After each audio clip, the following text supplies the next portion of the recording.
Assalamualaikum warahmatullahi wabarakatuh. Alhamdulillahirrahmanirrahim. Wassalatu wassalamu ala sayyidina Muhammadin wa ala alihi wa ashabihi ajma'in wa man tabi'ahum bi ihsanin ila yaumiddin, amma ba'du. Segala puji bagi Allah Subhanahu wa taala yang pada malam hari ini Allah Subhanahu wa taala masih berikan kita kesempatan untuk bertemu kembali. Semoga Allah catat sebagai perjumpaan karena Allah Subhanahu wa taala dalam rangka belajar ilmu agama di masjid yang kita cintai ini karena Allah Subhanahu wa taala, dan ini adalah perjumpaan kita yang ketiga ya, dan perdana di waktu malam ya. Kemarin sudah kita bahas tentang aku ingin bahagia. Yang pertama, surga itu diperjuangkan. Kemudian yang kedua, aku ingin bahagia. Kemudian kita bahas kemarin di antara kiat bahagia adalah ilmu dan amal, belajar dan beribadah. Tapi ternyata setelah kita belajar, kita beribadah, kita duduk di majelis ilmu agama, rajin pengajian, rajin sholat, rajin puasa, rajin sedekah, rajin baca Al-Quran, tapi ternyata kenyataannya kita masih sulit bahagia. Hati kita sering diliputi kesedihan ya, kita sering galau, kita masih sering risau, dada kita masih sering sesak, kita gundah gulana tentang masa depan, kita gamang di antara dua pilihan. Semua hal buruk ada dalam hidup kita. Keinginan yang kita begitu idamkan tidak kita dapatkan, doa yang belum jua dikabulkan, masalah demi masalah, sampai kita mengatakan kita lelah dalam hidup. Kita ngerasa hidup kita ini gak ada artinya, capek. Kita udah beribadah ya Allah, tapi kenapa saya tidak bahagia? Udah dekat sama Allah Subhanahu wa taala, tapi kenapa tidak bahagia? Udah rajin sholat, udah belajar baca Al-Quran, karena ternyata kita belum tahu sebab lain yang menyebabkan kita tidak bahagia adalah karena dosa dan kesalahan kita. Kata Allah dalam Asy-Syura ayat ke-30, wa ma asabakum min musibatin fabima kasabat aydikum wa ya'fu an katsir. Apapun hal buruk yang menimpa kalian, musibah yang menimpa kalian, ekonomi sulit, fisik yang sakit-sakitan ya, kemudian masalah dengan keluarga, dengan orang tua, dengan mertua, dengan anak, dengan istri, dengan teman, dengan kolega, dengan partner bisnis, dengan kongsi, banyak masalah. Padahal kita udah dekat dengan Allah Subhanahu wa taala, tapi ternyata hidup kita tidak juga bahagia. Ternyata sebabnya adalah karena kita belum menjauhi dosa, karena kita masih bersahabat dengan kesalahan, kita masih dekat dengan kemaksiatan. Ternyata bahagia bukan hanya tentang taat, tapi bahagia artinya juga jauh dari maksiat.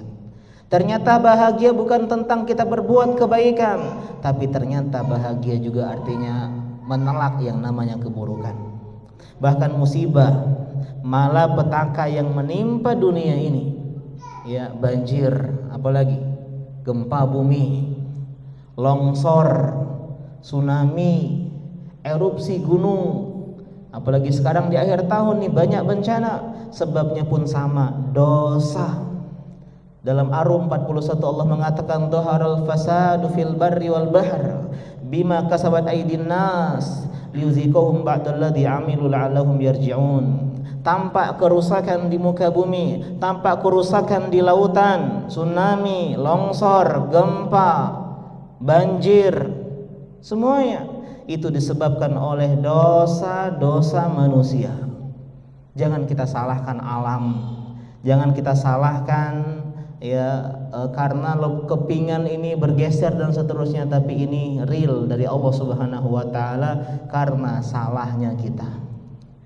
Orang hilang bahagianya, rumah yang dia kumpulkan begitu lama hancur, segala bisnis yang dia bangun lenyap. Sebabnya apa? Disebabkan oleh dosa, kesalahan manusia. Liziqahum ba'dalladzi amilu la'allahum yarji'un, agar kita merasakan sebab dan akibat dari apa yang kita telah berbuat. Karena itulah sahabat yang mulia Ali bin Abi Thalib radhiyallahu anhu mengatakan, "Man nazalal bala illa bi zanbin wa ma rufi'a illa bi taubatin." Tidaklah ada sebuah bencana yang menimpa suatu negeri, tidaklah musibah menimpa hidup kita, ketidakbahagiaan yang menimpa seseorang melainkan sebabnya adalah karena dosa. Dan tidaklah itu diangkat melainkan karena kembali kepada Allah Subhanahu wa taala. Rezeki kita surut, finansial kita sulit, cari uang segitu gitu aja, pejuang mahar nggak kumpul-kumpul, ya, pejuang rumah nggak dapat, belum lagi mikirin umrah, susah berat. Kenapa? Karena dosa, kata Nabi SAW. Innar rajula la yuhramu rizqa bizanbi yusibuhu. Seseorang terhalang rezekinya disebabkan bukan karena dia nggak paham marketing, bukan karena relasinya yang kurang banyak, bukan karena produknya yang gagal, tapi disebabkan oleh dosa yang dia kerjakan. Waliyazbillah. Hadis Ibnu Majah. Fisik kita yang lemah, ditimpa penyakit, pinggang kita yang sakit, kepala kita yang pusing, sebabnya adalah karena dosa.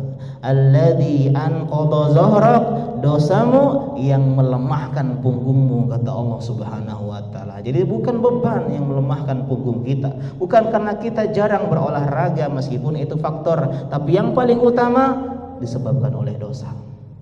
Ya, kita check up ternyata kolesterol, dosa. Ya, asam urat, dosa. Ya, kemudian apa lagi? Ya, darah tinggi, dosa. Gula, dosa. Sehingga ini menjadikan kita harus kembali nih ke Allah Subhanahu wa taala. Bukan menyebabkan bagus pola makan kita jaga, kita berolahraga, tapi ada faktor yang lebih dalam. Karena segala keburukan yang kita alami di dunia, sebab lainnya tidak lain adalah dosa.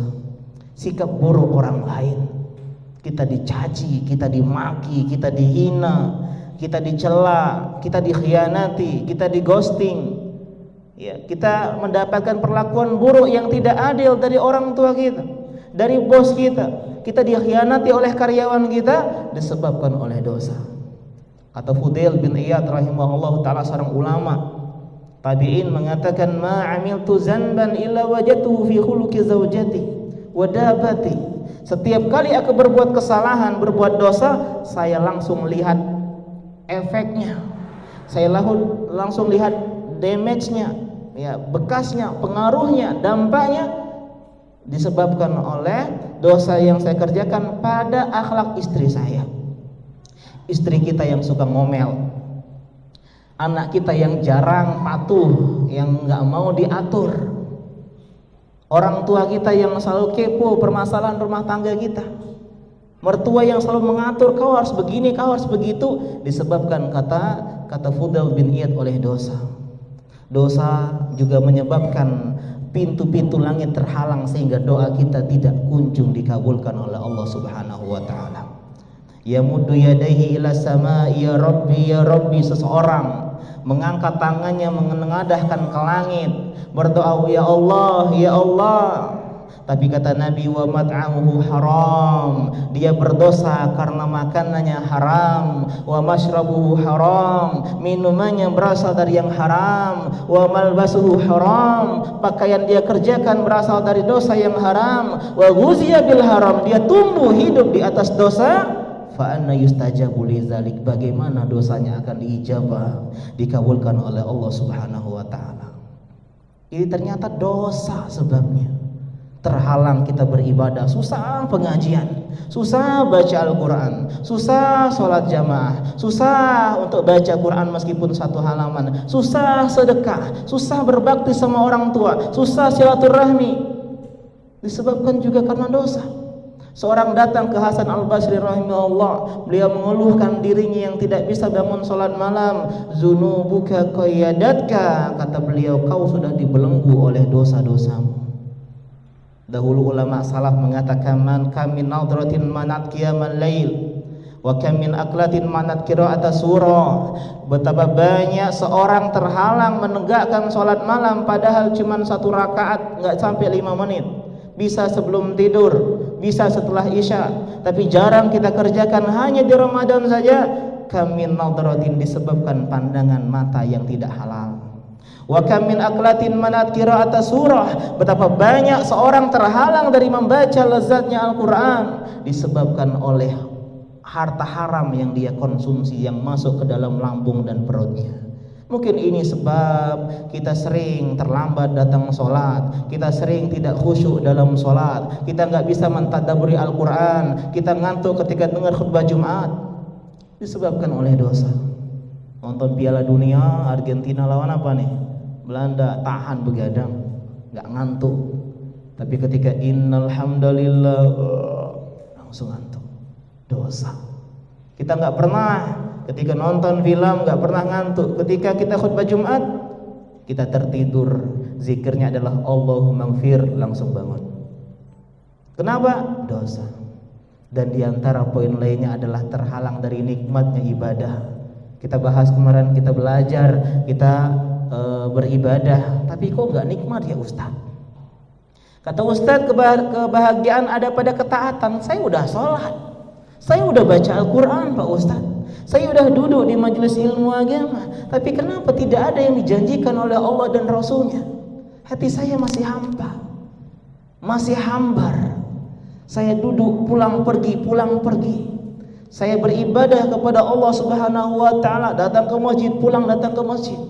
Ternyata disebabkan karena dosa yang membuat kita tidak bisa mengecap, merasakan manisnya, lezatnya ibadah. Padahal kata ulama, ibadah itu punya rasa nikmat, ibadah itu punya rasa lezat, punya rasa manis yang lebih jauh dibandingkan manisnya orang yang bermaksiat dengan maksiatnya.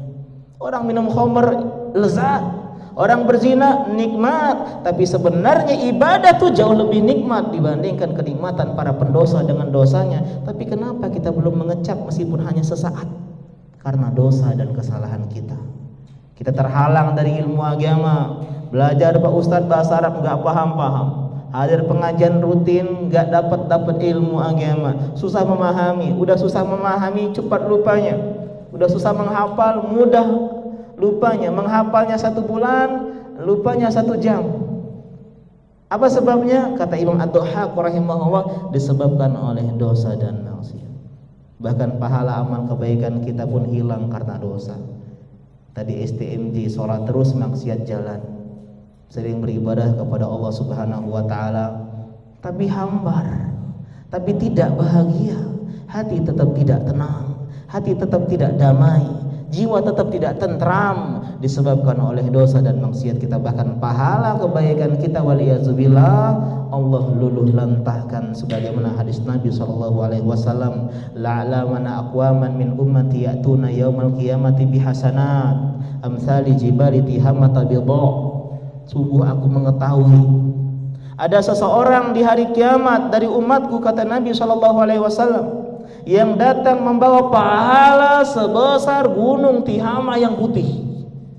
Kenapa gunung Tihama putih? Karena salju, dan salju tidak menuruni kecuali tempat yang tinggi. Tapi kata Nabi SAW, fayaj'aluha Allahu azza wa jal haba'an manthura. Allah jadikan pahala ibadah yang sebesar gunung seperti debu-debu yang berterbangan, tidak ada sisanya, hilang. Salatnya lenyap, puasanya lenyap, bacaan Qur'annya lenyap, sedekahnya lenyap, duduknya di majelis ilmu agama lenyap, dakwahnya lenyap. Sahabat ketakutan, ya Rasulullah sifhum lana wa jallihim lana hatta la nakuna minhum wa nahnu la na'lam. Ya Rasulullah, tolong jelaskan sifat mereka seperti apa, ciri-ciri mereka, jangan sampai kami termasuk golongan mereka. Kemudian kata Nabi SAW, fa innahum ikhwanukum min jildatikum, mereka adalah saudara kalian sesama muslim. Yusalluna kama tusallun, mereka sholat sebagaimana kalian sahabat sholat, sholatnya levelnya sahabat, kelasnya sahabat. Wa yasumun kama tasumun, mereka berpuasa sebagaimana kalian para sahabat berpuasa. Wa yatasaddaqun kama tasaddaqun, dan mereka bersedekah sebagaimana kalian bersedekah, wa ya'khuzuna minal laili kama ta'khuzun, dan mereka menghidupkan malam-malam sebagaimana kalian para sahabat menghidupkan malam. Ini amal yang luar biasa. Tapi kata Nabi SAW, walakinnahum aqwamun idza khalau bimaharimillahi intahaquha. Tapi mereka adalah suatu kaum yang ketika sudah berduaan dengan yang Allah haramkan, sudah berduaan dengan dosa yang Allah haramkan, mereka akan menghabiskannya. Mereka mencela Allah di hadapan manusia, tapi mereka mencela setan di hadapan manusia, tapi mereka adalah sahabat setan dalam sendiriannya. Sehingga ini yang menyebabkan kita lelah. Kita udah taat, udah sholat Pak Ustadz, saya udah hijrah, saya udah pelihara jenggot, saya udah menaikkan ya sebagaimana sabda Nabi, mata di atas mata kaki saya udah praktekkan. Tapi kenapa saya tidak bahagia? Ternyata dosa dan maksiat yang belum kita ceraikan. Berarti Pak Ustadz tidak ada yang bahagia, karena setiap manusia pendosa.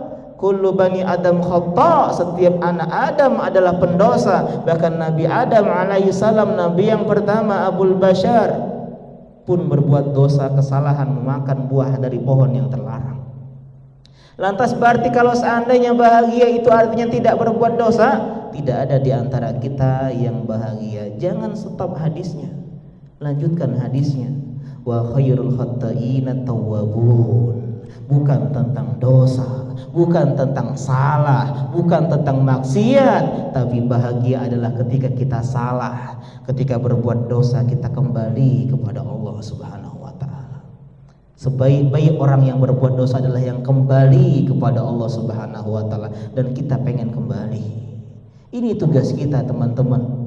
Bukan hidup tanpa dosa, bukan hidup tanpa salah. Karena kita manusia tak akan pernah sempurna. Kesempurnaan milik Allah Subhanahu wa taala, tapi kita diminta berusaha meninggalkan dosa, berusaha menjauhi dosa. Seandainya kita tergelincir, terjerumus, terjatuh dalam dosa, kesalahan, semua manusia sama, kita segera kembali kepada Allah Subhanahu wa taala.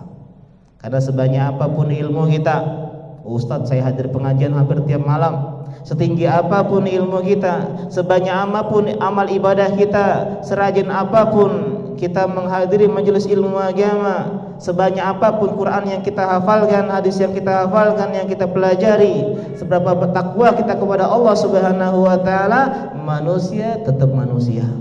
Dia gak akan pernah berubah status menjadi seorang malaikat. Dia tidak akan bisa berubah status menjadi seorang bidadari. Mereka akan selalu berbuat kesalahan pagi, siang, sore, dan malam. Kata Nabi dalam hadis qudsi, Allah mengatakan, ya ibadi, wahai hamba-hambaku, innakum tukhti'una bil-laili wan nahar. Kalian selalu berbuat dosa, berbuat salah setiap pagi, siang, sore, dan malam. Tapi Allah sayang sama kita. Wa ana aghfiru dzunuba jami'an, saya selalu akan mendatangi hamba-hambaku yang kembali kepada Allah dengan ampunan. Fastaghfiruli, beristighfarlah kepadaku, kembalilah kepadaku, aghfir lakum, aku akan memberikan pemaafan dan pengampunan. Kita berpindah dari satu salah ke salah yang lain, dari dosa ke dosa yang lain. Maka kalau kita berbenah mengambil pelajaran, maka kita akan berusaha untuk meminimalisir dosa. Dan seandainya pun kita berbuat dosa, kita selalu dan langsung kembali kepada Allah Subhanahu wa taala, karena kita tidak pernah Allah perintahkan hidup tanpa dosa. Walladzi nafsi biyadihi, kata Nabi sallallahu alaihi wasallam, demi Allah, laulam tudnibu, seandainya kalian tidak pernah salah, seandainya kalian tidak pernah berbuat dosa, la zahaballahu bikum, Allah akan musnahkan kalian. Allah akan hancurkan generasi sempurna yang tidak berbuat kesalahan. Wala jaa biqaumin, kemudian Allah akan ganti dengan suatu kaum yutnibun, yang mereka berbuat salah, mereka berbuat dosa, fayastaghfirunallah, tapi mereka kembali kepada Allah Subhanahu wa taala. Pintu depan bisa tertutup, pintu belakang bisa tertutup, kanan kiri, barat laut, timur tenggara, ya, kemudian tenggara, timur laut, barat daya, tapi pintu ke langit, pintu kepada Allah tidak akan pernah tertutup. Kalau kita menjauh dari sesuatu, kita akan menjauhinya. Takut dari sesuatu, kita akan menjauhinya. Tapi untuk Allah Subhanahu wa taala, ketika kita takut sama Allah Subhanahu wa taala, kita justru kembali kepada Allah. Tidak ada jalan keluar, tidak ada jalan ya untuk lari dari Allah kecuali kembali kepada Allah Subhanahu wa taala. Ini bukan melegalisasi dosa. Kalau gitu boleh Ustaz dosa, enggak. Yang tercela itu adalah menyengaja berdosa atau membiarkan kita ya sibuk dalam melubung dosa. Tapi kalau kita terus berusaha untuk berubah, meskipun kelak kita akan berbuat dosa dan kesalahan, Allah akan mengampuni kita. Nabi mengisahkan adnaba 'abdun dzanban. Ada seorang berbuat dosa. Faqala Allahumma ighfir li dzanbi, ya Allah, ampuni dosaku. Kemudian kata Allah Subhanahu wa ta'ala, adnaba 'abdi dzanban fa'alima anna lahu rabban yaghfiru dzanba wa ya'khudhu bidzanb. Allah mengatakan, nih hambaku tahu kalau dia punya Tuhan, dia punya Allah Subhanahu wa ta'ala yang bisa menghapus dosanya, maka Allah pun mengampuni dosanya. Summa ada fatnaba, kemudian yang kedua kalinya berbuat kesalahan lagi dia. Kemudian ya dia mengatakan Rabbi firli dzanbi, ya Allah ampuni aku. Terus demikian sampai Allah mengatakan i'mal ma syi'ta faqad ghafartu lak, berbuatlah sekendakmu, aku akan mengampunimu, kata Allah Subhanahu wa taala. Kenapa? Karena dia selalu kembali kepada Allah. Kita jujur udah nggak mau berubah, udah nggak mau berulah, kita nggak mau ya mengulang dosa kita, jatuh lagi, kembali kepada Allah Subhanahu wa taala. Setelah kita harus paham bahwasanya inilah kunci bahagia. Kita taunya kunci bahagia syukur sabar.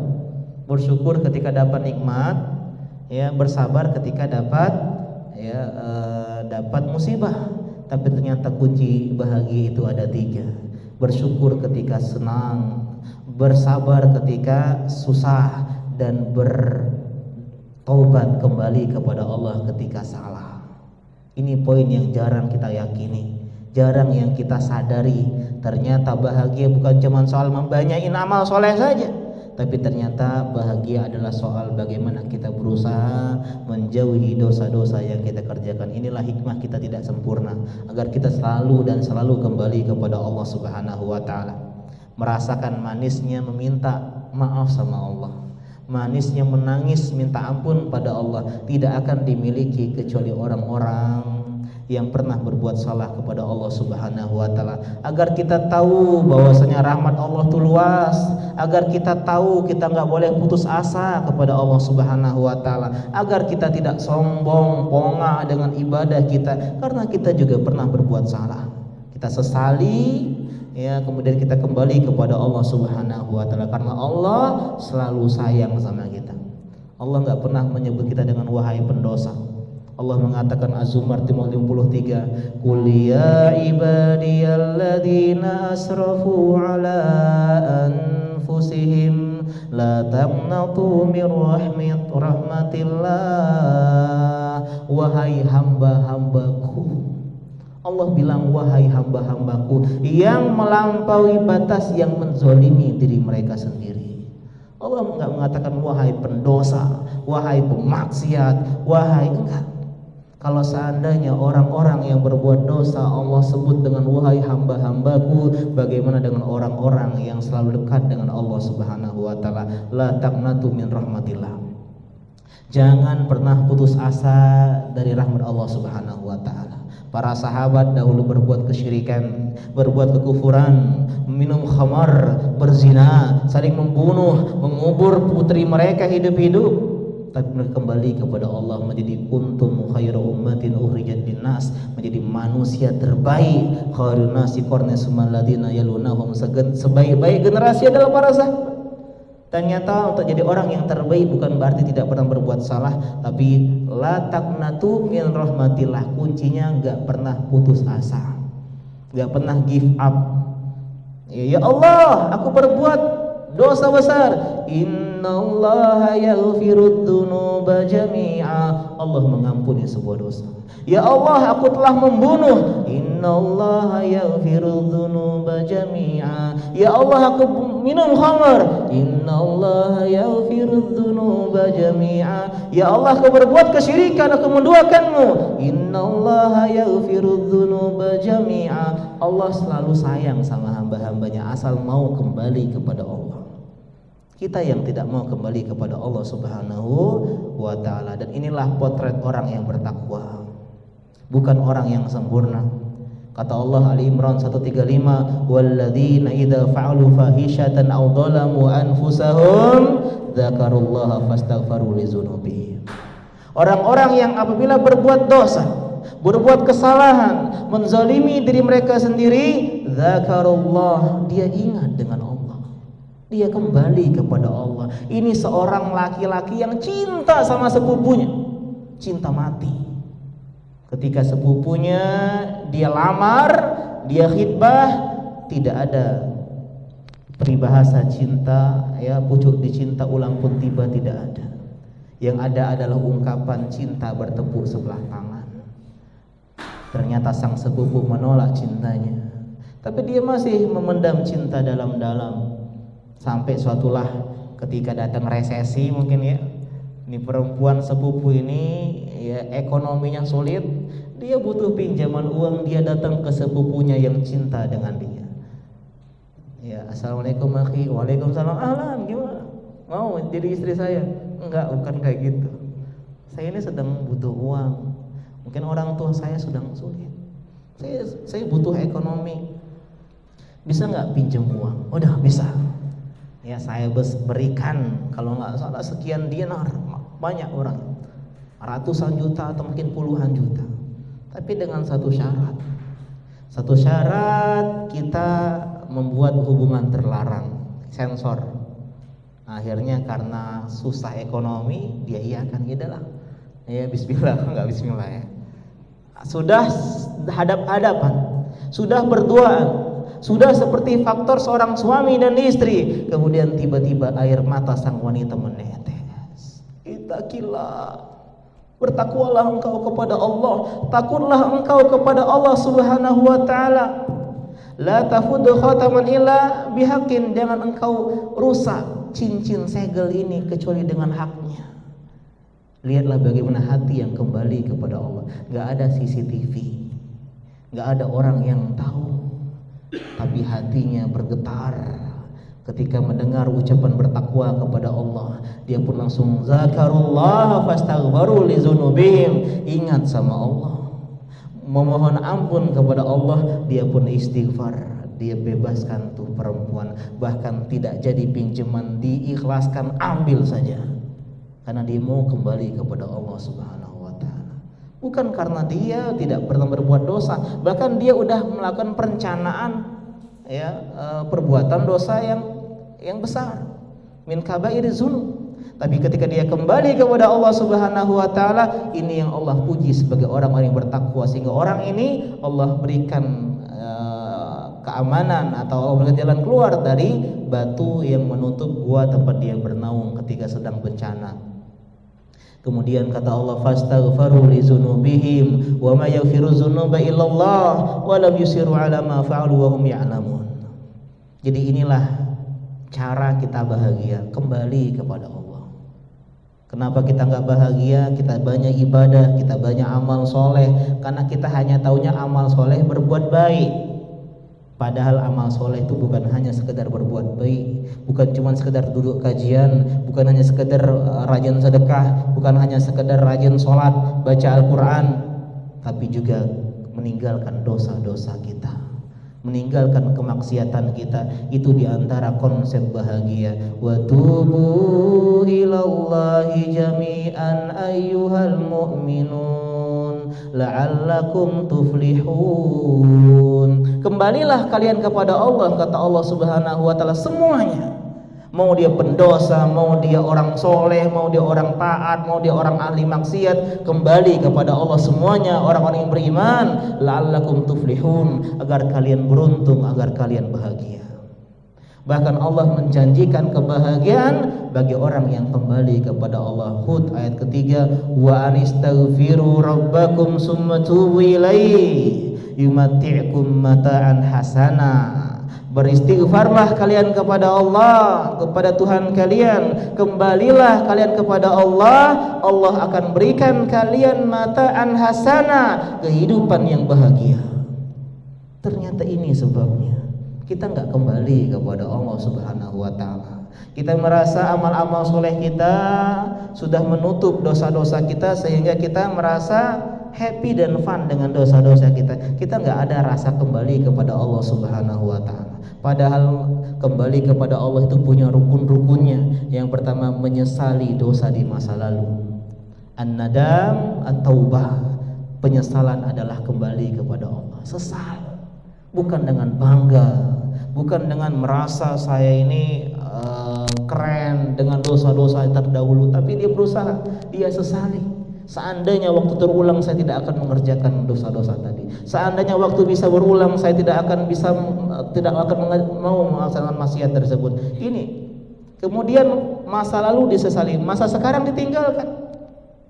Tidak ada minum, ini minum terakhir Ustaz, tidak ada. Ini nggak ada minum terakhir.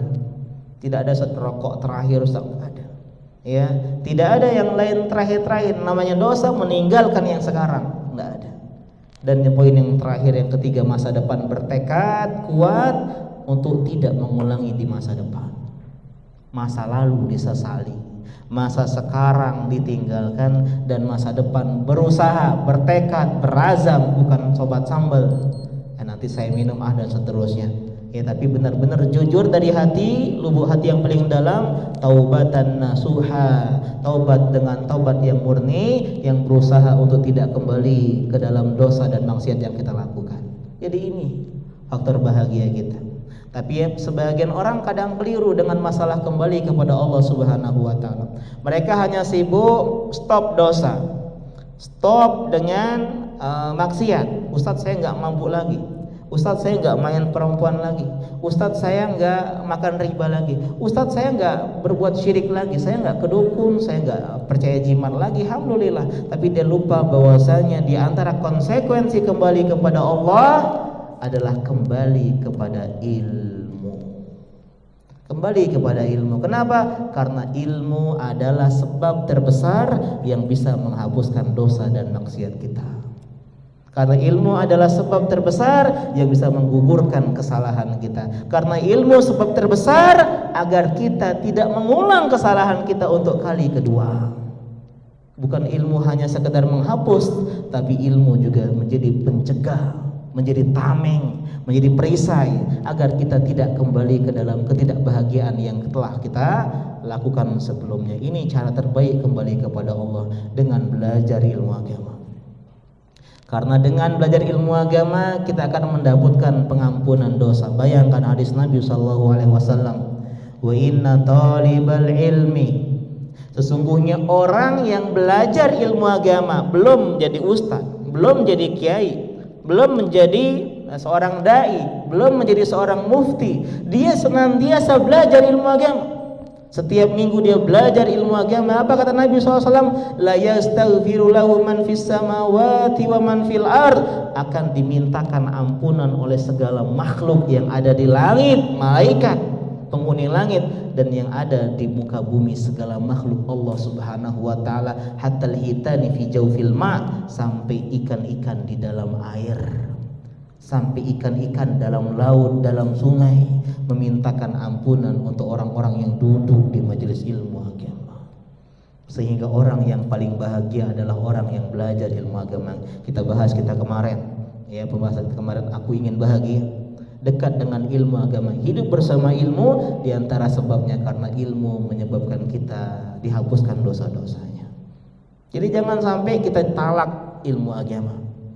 Hatta hitan fi jawfil ma, hatta namlah fi juriyah, sampai semut-semut di sarangnya mendoakan kebaikan, ampunan untuk penuntut ilmu.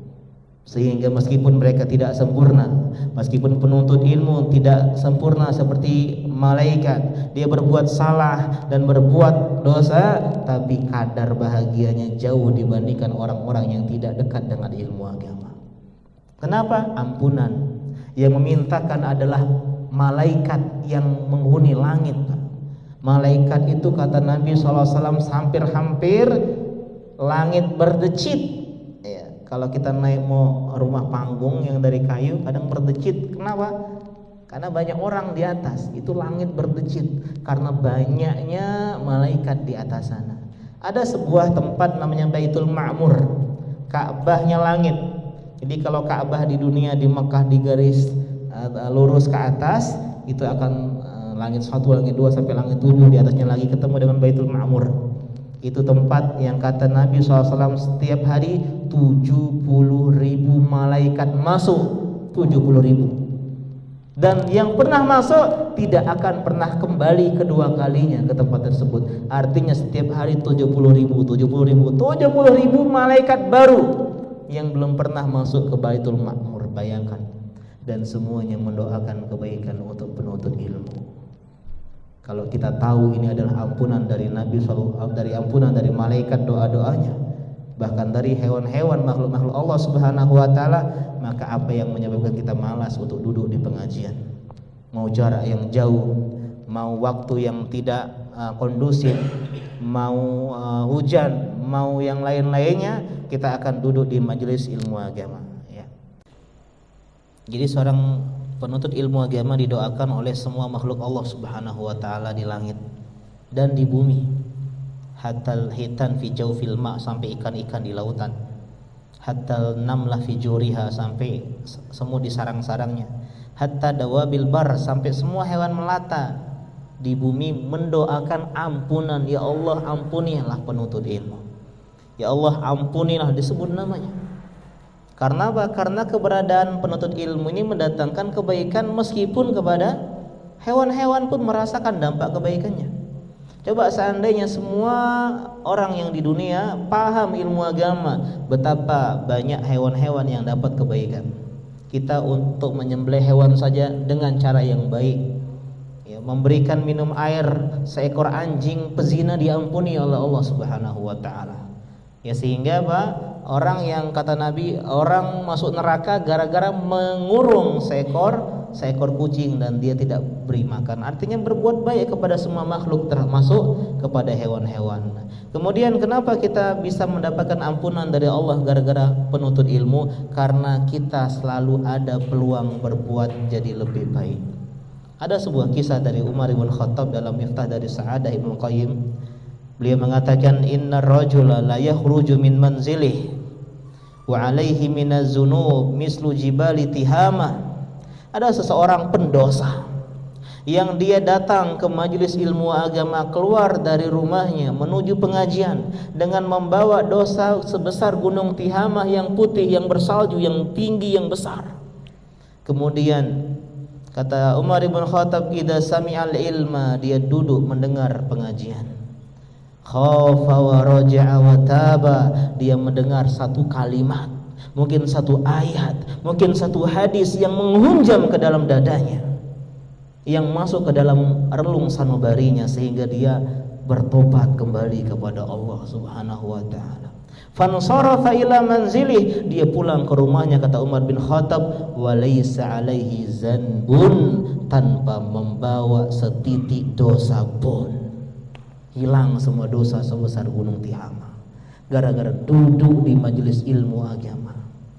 Oleh sebab itulah jangan pernah, kata Umar, endingnya fala tufariqu majalisal ulama, jangan pernah kau ceraikan majelis ilmu, jangan pernah kau talak majelis ilmu agama. Seberapa sibuk pun dirimu, seberapa naik bisnismu, seberapa banyak agendamu, jangan pernah ceraikan yang namanya majelis ilmu agama. Karena selama kita ada di majelis ilmu, man yuridillahu bihi khairan yufaqihu fiddin, selalu ada ya keinginan dari Allah untuk kita jadi lebih baik. Kita mungkin bukan suami yang sempurna, ada salah, dengan majelis ilmu kita diingatkan kembali kepada Allah.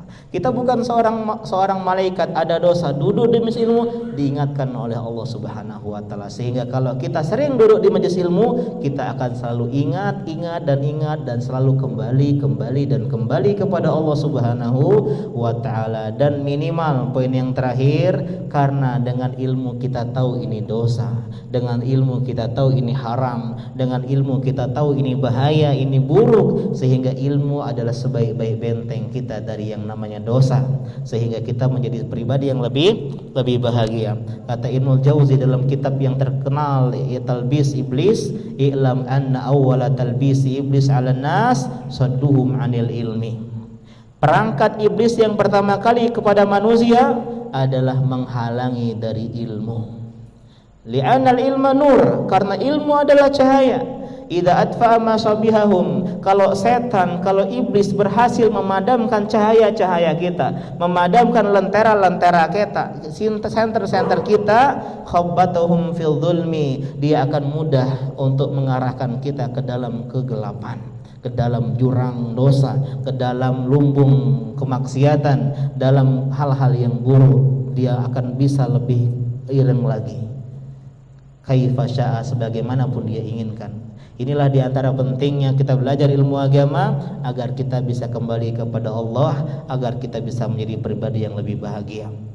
Jadi kesimpulannya, sebab kita tidak bahagia bukan cuma sekedar karena kita nggak beribadah, tapi kita beribadah tapi kita tidak meninggalkan dosa-dosa kita. Bukan berarti tidak boleh, bukan berarti tidak harus tidak boleh berbuat dosa mutlak, tapi ketika kita berbuat dosa kembali kepada Allah Subhanahu wa taala, bertekad kuat tidak mengulangi, jatuh lagi kembali lagi kepada Allah Subhanahu wa taala, dan sebaik-baik cara kembali kepada Allah adalah dengan menuntut ilmu.